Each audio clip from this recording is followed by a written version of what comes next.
In this video, we'll go over objects versus messages, help and reference files, toggle, button, random, console error, and metronome. Alright, first let's start by creating a multi-clip playlist by holding down Shift.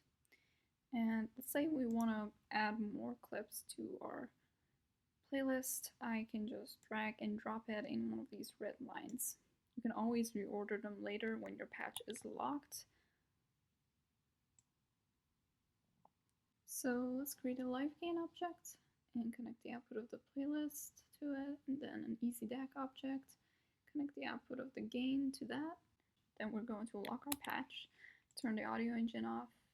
I'm going to turn down this volume quite a bit. And yes, we are hearing this now.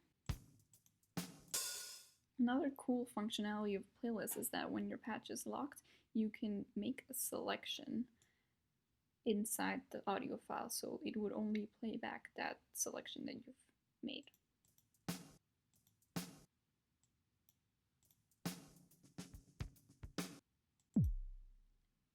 You can also loop an audio file.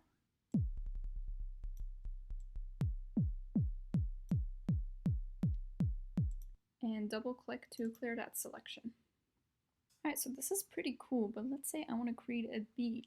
So I don't want to just go ahead and manually click on all these play icons. So the first step towards getting there is talking about message boxes. If I double click, I can create a new object, but if I hit M, I can create a new message box. And they look really similar, so make sure your eyes are used to differentiating what a message box versus what an object box looks like. Because a lot of the times, if you find your patch not working, it's maybe because you used an object instead of a message, or a message instead of an object. For example, if I just type in playlist in a message box and hit enter, it doesn't really create the playlist object that we were looking for.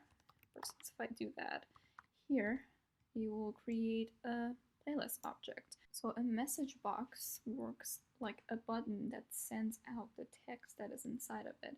So if I create a print object now and connect this message box to it, lock my patch, click on this message, I can see in my console that I've just typed in playlist tilde essentially. Right, so what are messages good for?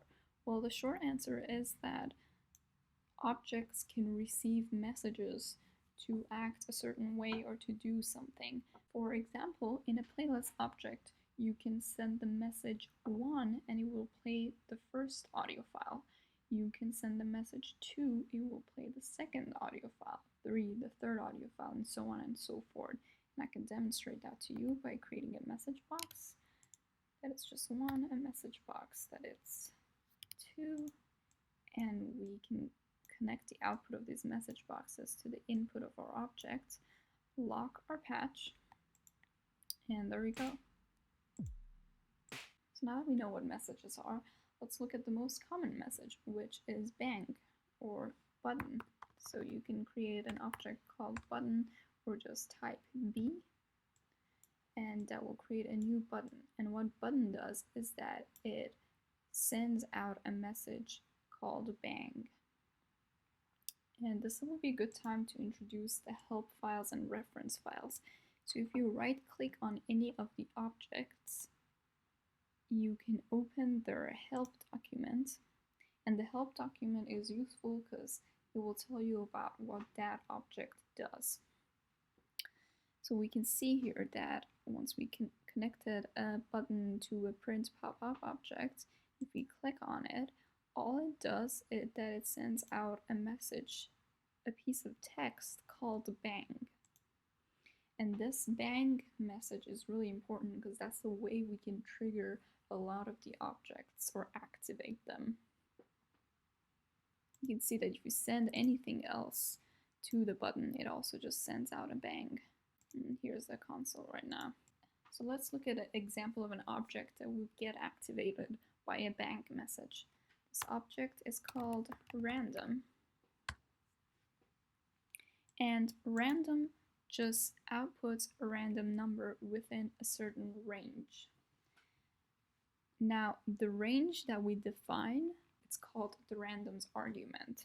So right now, random 40 is defining the range of this random object, and it is the argument of random.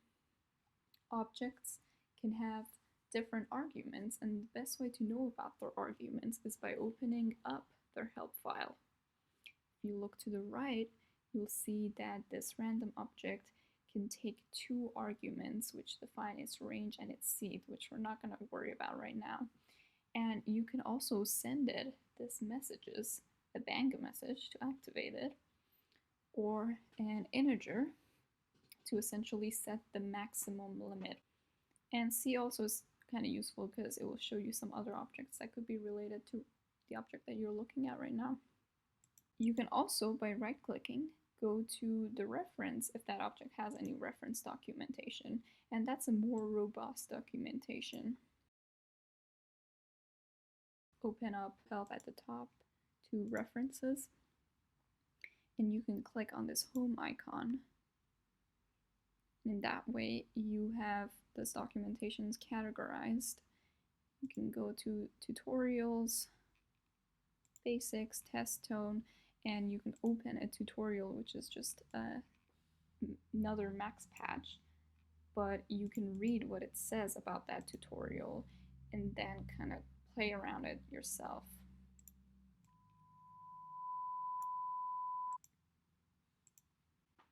Random by itself won't do anything. Let's connect a button to it and an integer box to see what it outputs.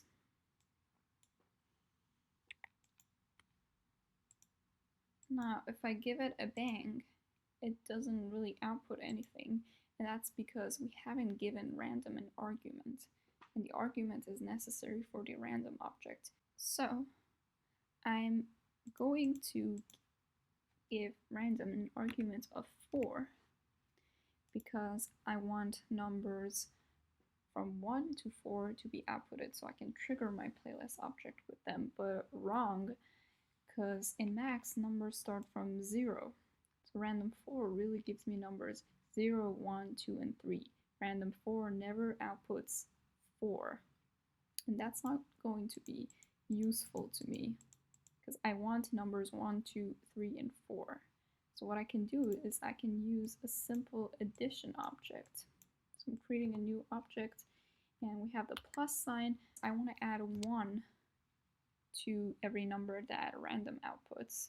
So instead of being from 0 to 3, it would be 1 through 4. Now I hit enter, and I'll see my object turn brown. If your object turns brown, that means that object doesn't exist or there's something wrong with it. And I can double check that by clicking on my console, and you'll see that I have an error in my console saying no such object. Now what I did wrong is that I didn't create a space between the name of my object, which is just the plus sign, and the argument that I'm giving it, which is number 1. You always need a space between the object's name and the object's argument. So I'm gonna add a space, now I'm gonna hit enter, and yes, now our object is fine. So let's connect this, and now let's add another integer box to just see how this works. Lock the patch, click on the button.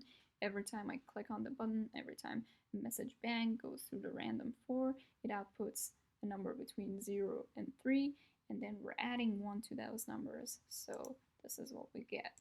You can see the actual process. So this integer box is actually a type of message. So this number 2 is the same as this number 2 here. So I can actually just connect the output of it to the input of my playlist.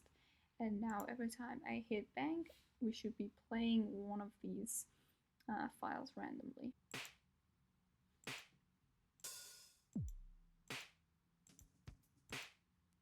Alright, Alright, so we're just one step closer to creating a generative patch, which essentially you can just turn something on and then watch back and listen to what's happening. What you really need is to be able to create a stream of bangs without actually clicking the button every single time. And the best object to do that is the metronome object, or just metro for short.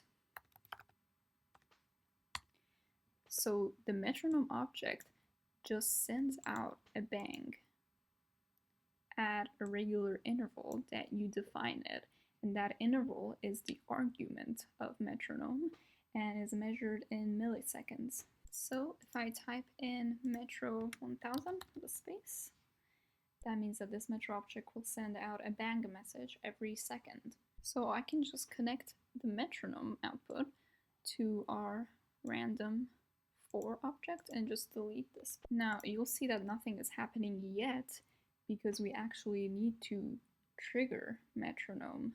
It's another object that needs a trigger to turn on and actually start outputting those bangs. Now you might think that connecting this button to the metronome would be a good idea. Well, let's check it out.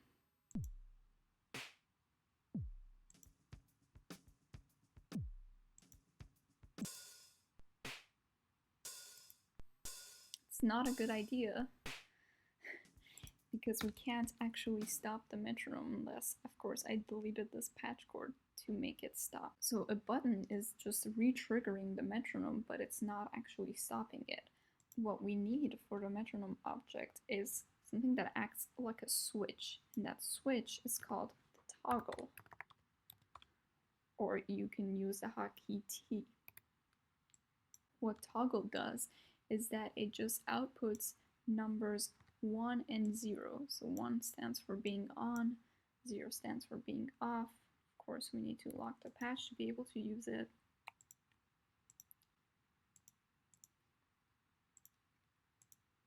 So now if I connect the output of the metronome to the input of random, I'll actually be able to control the metronome and turn it on and off. And if I want to change the interval and make the metronome faster, it means I need to make this number smaller, so make it only half a second.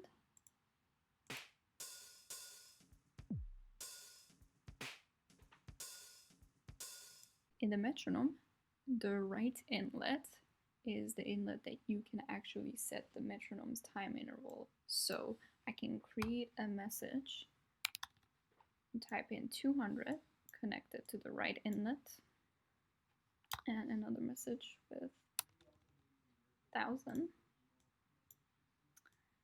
Now when I lock the patch, turn the metronome on, whatever of these buttons or these messages that I click on will override this 500, will override the current argument and will replace it.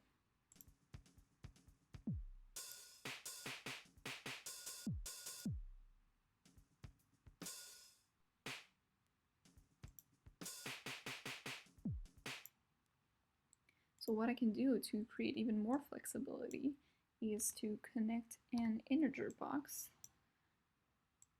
to override this argument, and I can just get rid of this argument overall here inside the object. Now I can use this number box to just slide it up and down or type in actual values in there.